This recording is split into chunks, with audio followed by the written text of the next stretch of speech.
Okay, mathematicians, you guys are working on circles part 2 now. You're going to be working on equations of a circle. So there's 2 big assignments that we're going to work on, but once we're through them, it's not so bad. So actually, you could probably do this in a couple of days.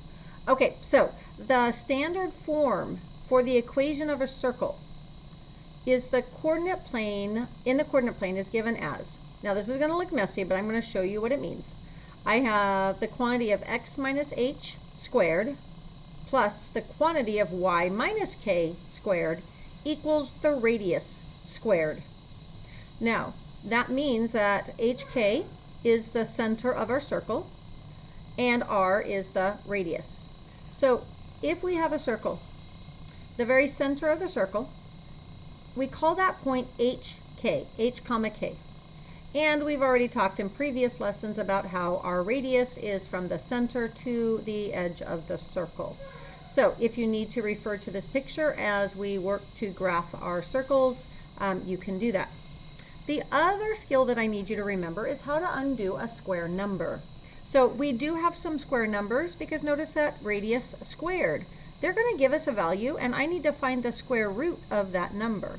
So how I find the square root of a number is what number times itself, what is that number? Wait a minute, let me show you. Okay, if I have 25, what I want to know, if I find the square root of 25, what does that mean? So in other words, if I want to find the square root of 25, what number times itself is equal to 25? Well, it is actually 5 times 5, right? And so I just cancel out and my answer is 5. If you need to do it on a calculator, this is how you're going to do it. Let's see, there we go. I can actually find, so you need that square root button. There it is right there. You see the square root button right there? It's in yellow. So I'm going to hit that square root button and do 25 and it equals 5. So you actually need to know the square roots of most of these values. So we're going to actually fill it in on the side sheet here. So as you're doing your work, you're ready with it. Okay, so if I want to know the square root of 16, I have to think about what number times itself goes into 16. And I know that 4 times 4 is 16, so my answer is actually 4. How about the square root of 9? What number times itself is equal to 9? Well, I know that 3 times 3 is 9, so 3. I'm going to show you a couple more on the calculator. Square root of 36. Remember to do this on your calculator. You hit the second button, you hit that square root button, and then what do we have? 36? And it is 6. Oops, the square root of 36. Now, the square root of 49, what number times itself is 49? And I know that that is 7. And then the square root of 4, what number times itself is 4? And that is going to be 2. So I'm going to use this kind of as my reference point. If there's a number that you don't have here, well, then you know how to use your handy calculator. Okay, so what we need to do now is we need to graph each circle and identify its center and its radius. So remember that HK, H is what's being subtracted from the X, and K is what's being subtracted from the Y. So if I have X plus 4 and Y minus 2, then I can actually pull out what the center is going to be. So remember, my center is going to be HK. Now, it actually is always negative H. So if this is a positive 4, well, this was supposed to be a subtraction sign. So in my head, what I'm thinking in my head is this actually is X minus negative 4. Because remember, minusing a negative becomes a positive. This has to stay negative here.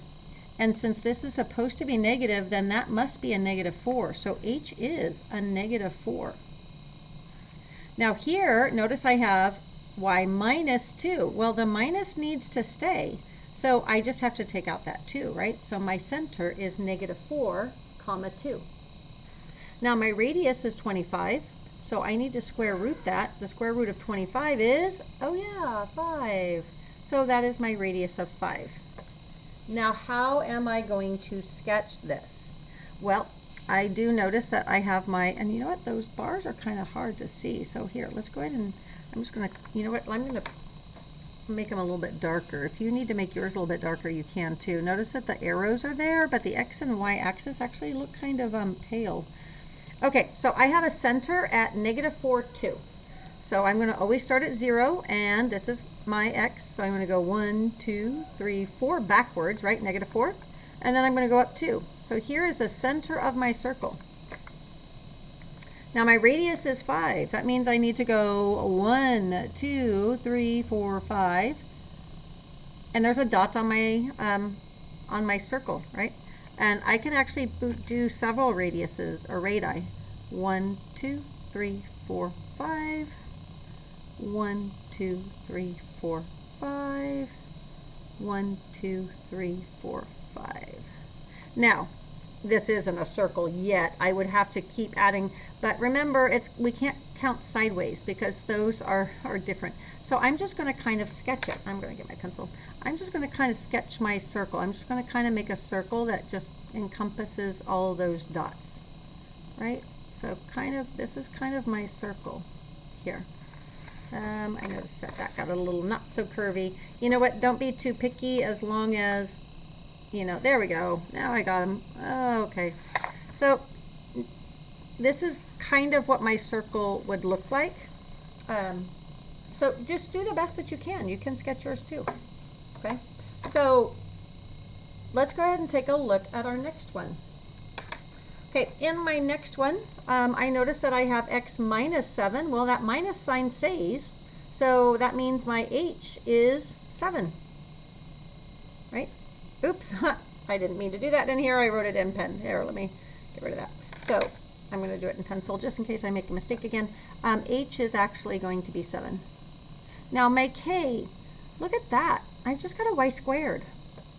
So something that mathematicians do, you guys remember I tell you we try to be as lazy as possible. If we don't have to write something, we don't.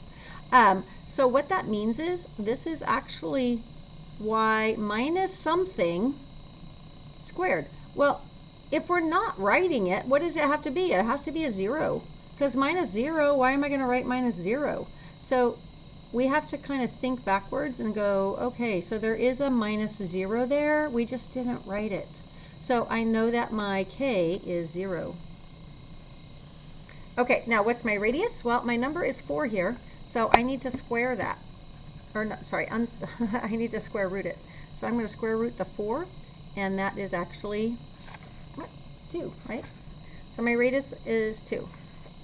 Now let's go ahead and plot that. Again, my X and Y axis are really light, so I'm going to go ahead and darken them a little bit here. Okay, my center is at 7, 0. So I've got to go to 7. 1, 2, 3, 4, 5, 6, 7. Oh, and I'm not going to go anywhere, so it's going to stay right there.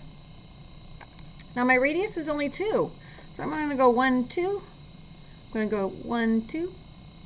I'm going to go 1, 2. And I'm going to go 1, 2. Now that's an awfully tiny circle, but here we go. And there's my circle. There we go. I did a little bit better that time. Okay, how many do we have here? Oh, okay. So what you're going to do, you're going to do numbers 3 and 4. Do your best to sketch them.